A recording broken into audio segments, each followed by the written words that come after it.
क्षेत्र में खिलाड़ियों का एक जनपद बागपत में आपसे निवेदन है कि युवा जब राष्ट्रीय अंतर्राष्ट्रीय कोई भी पदक लेकर के आते हैं उनको एक आपने हमें उत्तर प्रदेश सरकार के बजट पर बोलने का अवसर दिया, इसके लिए बहुत बहुत धन्यवाद। मैं धन्यवाद देना चाहता हूं उत्तर प्रदेश सरकार को, उन्होंने दलित, शोषित, वंचित, गरीब, मजलूम, किसान और गांव के विकास के लिए जो यह बजट बनाया है, एक बेहतरीन बजट उत्तर प्रदेश के 24 करोड़ जनता को यह बजट मिला। मैं धन्यवाद देना चाहता हूं अपने यशस्वी मुख्यमंत्री जी को कि जिन्होंने इस कोरोना काल में भी जहां 24 करोड़ जनता की सेवा 24 घंटे लग करके पूज्य योगी आदित्यनाथ जी ने जनता का किया, यहाँ तक उन्होंने जो हमारे श्रमिक मजदूर जो हमारे प्रदेश से आए, जो है बंबई और दिल्ली से आए, उनके भी सेवा के लिए 35 किलो राशन तक उन्होंने दिया। यहाँ तक हमारे कई विपक्षी दलों ने, मैंने सबको देखा विभाजन पर लगातार उन्होंने कोरोना महाकाल की चर्चा किया, लेकिन मैं आपको बताना चाहता हूं कि आपके परिवार के भी लोग अगर आए होंगे तो आपने उनको सरकारी विद्यालय पर छोड़ने का काम किया होगा। लेकिन मैं धन्यवाद देता हूं पूज्य महाराज जी को कि उन्होंने उनको भी 35 किलो राशन में चावल, दाल, आटा, सरसों का तेल और यहाँ तक मसाला और नमक से लेकर के उनको भुना चना भी दिया, और उनको पता था कि हो सकता है कोई उनको न पूछे तो उनको खाने के लिए बिस्कुट भी देने का काम किया। इतनी चिंता हमारी सरकार ने किया, और 24 करोड़ उत्तर प्रदेश के लोगों को आज पूरा जिस तरीके से सेवा कोरोना काल में मुख्यमंत्री जी के नेतृत्व में हुआ, पूरा हिंदुस्तान ही नहीं पूरा विश्व जो है प्रशंसा कर रहा है। और प्रशंसा मैं सबसे समझता हूं कि अगर सेवा भाव से कोई काम किया जाए तो उसका आशीर्वाद भी जनता का मिलता है। हमने जैसा सुना कि नेता विरोधी दल को कोरोना वायरस हो गया था, 44 दिन वो अस्पताल में रहे, लेकिन हमारे महाराज जी को कोरोना छू तक नहीं पाया, और आज भी अनवरत महाराज जी सेवा कर रहे हैं। इन लोग को विकास नहीं दिखाई पड़ रहा। हमारे ही बगल के जहां का मैं रहने वाला हूं, सागन विधानसभा विधायक तो मैं बदलापुर का हूं, लेकिन वहां के जो विधायक हैं पूर्व की सरकार में वो ऊर्जा राज्य मंत्री भी थे, और ऊर्जा राज्य मंत्री के साथ साथ 4 बार विधायक थे। मैं तो पहली बार सदन में चुन के आया हूं, और मेरा 4 साल के कार्यकाल में 1 साल तो कोरोना में चला गया, लेकिन 3 वर्ष के कार्यकाल में मैं आमंत्रित करता हूं अपने बगल के विधायक को आके देखें। मैंने उनका देखा कि उन्होंने राज्यपाल के निवासन पर संशोधन प्रस्ताव में कुछ मांग रखी थी, रोडवेज, सब स्टेशन। अरे आप आओ, मैं आपके यहाँ बस स्टेशन भी दिखाता हूँ, मैं आपको ITI कॉलेज भी दिखाता हूँ। मेरे यहाँ 3 पंप कैनाल था जो कि 1968 का बना हुआ था, 1975 का बना हुआ था, 20 वर्ष से वो पंप कैनाल बंद था। मैं धन्यवाद देता हूँ माननीय मंत्री जी को, और साथ में माननीय मुख्यमंत्री जी को। उन्होंने 195 जो टूटी हुई पुल पुलिया था उसका तो उन्होंने जीर्णोद्धार करने का पैसा दिया ही, साथ में 6 करोड़ की लागत से हमारे तीनों पंप कैनाल को भी उन्होंने बनवाने का काम किया। आज 20 वर्ष से बंद था, हमारे यहाँ सब स्टेशन नहीं था, 600 मजरों में विद्युतीकरण नहीं हुआ था। मैं धन्यवाद देता हूँ माननीय मंत्री जी को, उन्होंने आज की डेट में हमारे यहाँ लगभग 500 मजरों में विद्युतीकरण तो हुआ ही, साथ में जितने सब स्टेशन थे सब पे या तो 10 MVA का या तो 5 MVA का ट्रांसफार्मर देने का काम किया, साथ में 2 सब स्टेशन देने का काम किया। आइए मैं आपको विकास दिखाता हूँ, आप विकास की बात करते हो, आइए प्रदेश छोड़ो, आओ मैं बदलापुर में आपको विकास दिखाता हूँ कि मैंने क्या विकास हमारे बदलापुर में हुआ है।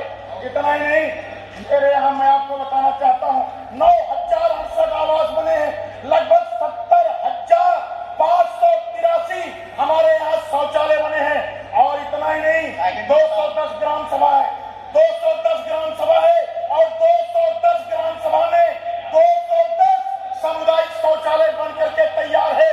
वो भी ऐसा वैसा सामुदायिक शौचालय नहीं, 4 सीटर का, महिला का अलग, पुरुष का अलग, स्नान करने का अलग और यूरिनर अलग। इतना ही नहीं, हमारे यहाँ अटल मनरेगा पार्क हम लोगों ने बनवाया है, एक बेहतरीन अटल मनरेगा पार्क, 4 बैडमिंटन खेलने की व्यवस्था, कुश्ती लड़ने की व्यवस्था और वॉलीबॉल खेलने की व्यवस्था, और एक बेहतरीन पार्क की व्यवस्था। एक गांव में ये सब है, और का भी सौंदर्यीकरण हमारे यहाँ हुआ है। इतना ही नहीं, मैं धन्यवाद देता हूँ माननीय मुख्यमंत्री जी को। आज लगभग 7 करोड़ रुपए माननीय मुख्यमंत्री जी ने हमारे गरीबों पे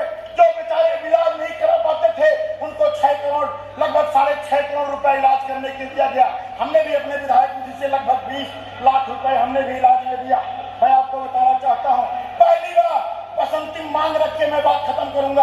हमारे यहाँ पहली बार बदलापुर अस्पताल जो 8 डॉक्टरों से है, शायद इनकी बात बार बार मंत्री जी कह मैं कह दूं, जो मंत्री जी हैं, जो पूर्व मंत्री थे, ऊर्जा मंत्री, उन्होंने सब स्टेशन की भी मांग आपसे किया है। उनको ये नहीं पता कि उनके यहाँ 735 मजरों का विद्युतीकरण आपने करवाया है और 2 सब स्टेशन आपने उनको दिया है, और उनके समय में उन्होंने कुछ नहीं कर पाया था। इतना ही नहीं, अरे जो आप मांग कर रहे थे वो मांग करिए ना। जब विद्युतीकरण होने लगा तो उन्होंने विवाद कर दिया उनके यहाँ विद्युतीकरण। वो बगल वाले की बात क्या करने लगे, अपनी बात उनके यहाँ विद्युतीकरण का बात भी अधूरा है। मैं एक मांग करना चाहता हूँ, करिए ना, मांग रख रहा हूँ। हमारे यहाँ NH56 पर एकदम सुल्तानपुर और जौनपुर के बॉर्डर पर लगभग 2.5 हेक्टेयर जमीन है, जहाँ पर मिनी औद्योगिक केंद्र या जो है अमूल का प्लांट लगाया जाए। क्योंकि हमारे यहाँ दुधारू पशुओं की संख्या लगभग 50,000 है। बहुत बहुत धन्यवाद माननीय सुरेश यादव जी, और उसके साथ साथ बक्सा तेजीलाल मोहिंदा मार्ग, बहुत बहुत धन्यवाद माननीय सुरेश यादव जी। सिंगरम और मिसरौली से इंडिया घाट पट्टी आप बोलिए सुरेश जी, आप बोलिए, आप बढ़िए। हमारा जो है रमेश जी आपका उसको नहीं आ रहा। सिंगरम और 1912 में बना हुआ अस्पताल, वो अंग्रेज कलेक्टर वाकर ने उसको बनवाया था। ये जौनपुर जनपद का पहला हॉस्पिटल है। मैं निवेदन करूंगा कराया जाए, साथ में नदी के घाट पर कारावीर घाट पर पुल बनाया जाए, एक मिनी स्टेडियम का निर्माण कराया जाए, महाराजगंज को नगर पंचायत बनाया जाए, साथ में ही घनश्यामपुर और बदलापुर में उपलब्ध जमीन में राजकीय होम्योपैथिक अस्पताल का निर्माण कराया जाए। मैं निवेदन करना चाहता हूँ, एक मिनी स्टेडियम की भी जमीन हमारे यहाँ उपलब्ध है और एक मिनी स्टेडियम का भी निर्माण कराया जाए। हमारे यहाँ कृषि मंत्री जी बैठे हैं, कोई भी ऐसा इंप्लीमेंट नहीं है किसानों के लिए जिसमें सब्सिडी आपने नहीं दिया।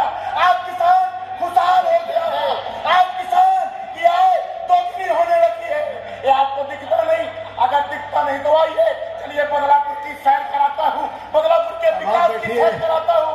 आपको दिखेगा कि बदलापुर बदल गया है और उत्तर प्रदेश भी बदल गया है। इसका ध्यान रखिएगा। एक शायरी के एक कविता है, एक अध्यक्ष जी, एक हमारी जनता आज ये बोल रही है, हमने कांग्रेस देखा, हमने सपा को देखा, बसपा की चाल अनोखी है, भाजपा ही जन जन की पार्टी है, बाकी पार्टी धोखा है। धन्यवाद। इस तरह बोलने में थक सकते थे।